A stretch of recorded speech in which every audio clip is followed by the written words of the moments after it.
寡头拒绝捐款，俄罗斯更大的危机不在乌克兰战场，而是国内的法治与公平。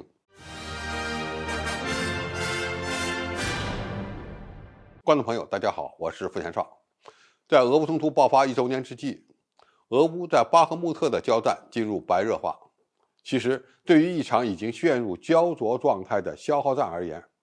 俄乌双方谁都无法通过1、2次进攻达成战争目标。现在双方较量的关键是对战争损失所能够承受的韧性，包括人员损失、财产损失、经济下滑，甚至还包括暂时社会治理水平的较量。对于乌克兰来说，主要面临的危机是如何争取西方国家的经济和军事援助，以及国内的反腐败进展。另外，在兵力资源有限的情况下，乌克兰军队的战争组织能力同样也非常重要。而对俄罗斯而言，在西方制裁下出现了能源价格下降、财政赤字暴增、经济指标下滑的情况。接下来俄罗斯会不会出现反战情绪，所承受的外交压力等都非常关键。不过在战时状态下，比的不是谁过得更好，而是比谁能承受更困难的局面。俄罗斯是一个资源丰富、人口规模较大的国家，又有完善的军工产业链，而且呢还被称为战斗民族，战争潜力从来就不是问题。对于俄罗斯而言，更大的危机不在乌克兰战场，更有可能是战争所导致的社会公平和国内法治被破坏的情况。在俄罗斯出现严重财政赤字的情况下，普京正在说服俄罗斯寡头们义务捐款。今年1月，俄罗斯国库的赤字达到了8.2万亿卢布，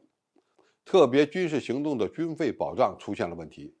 普京就下令俄罗斯的大企业自愿为国库交纳250亿卢布，当然这个自愿是打引号的。在俄罗斯政府看来，俄罗斯的寡头们在2022年的经济效益还是不错的，所以需要共赴国难，这样俄罗斯政府才能够维持开支。但是这个要求遭到了俄罗斯寡头俱乐部的拒绝。作为战争动员的一部分，普京计划单独会见工会理事会主席团。俄罗斯这个国家在经济管理上是比较粗放的，政府很难为各行业提供公平的竞争环境，所以就出现了寡头经济。现在俄罗斯政府没钱了，要求这些寡头出钱，却遭到了拒绝。有人认为这些寡头是要钱不要命，其实还不能完全这么说，因为逼着企业家捐钱就是政府在干预经济活动，企业家们将失去安全感，有可能进一步破坏俄罗斯经济的活力。第二，俄罗斯的瓦格纳雇佣军的崛起导致了社会问题，也比较严重。瓦格纳雇佣兵最近在乌克兰战场上表现抢眼，其老板普利格金称，在巴赫穆特40公里的范围内没有俄罗斯正规军。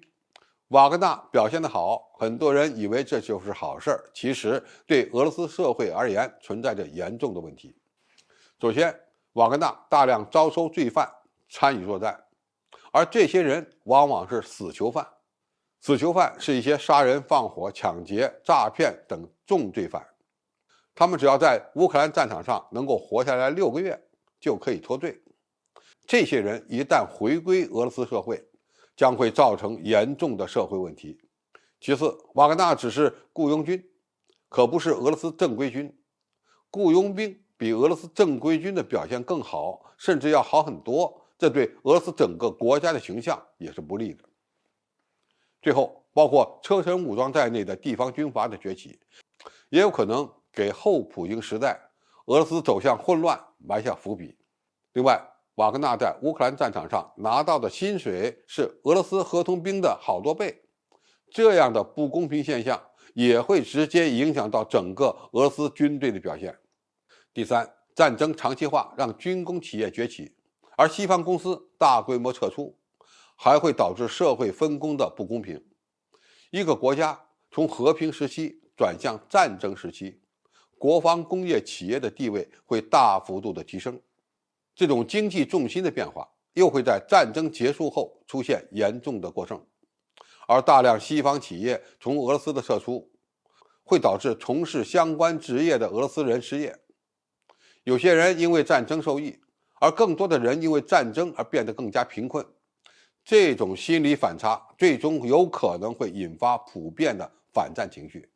基于战争的长期化，西方对俄罗斯的制裁在继续，而且还会加码。俄罗斯的财政预算困难也会加剧，整个俄罗斯社会也在适应这种新常态。有人会受益，那么另外一些人的利益就会严重受损。俄罗斯社会的公平正义是否因为战争而被破坏，又将直接影响到普京的支持率，甚至会影响到俄军的士气。所以俄罗斯能不能解决好战争时期整个国家的社会治理问题，才是决定在乌克兰战场上能否长期坚持并取得一个好的结果的关键。好，今天评述就到这里，谢谢大家收看，我们下期再见。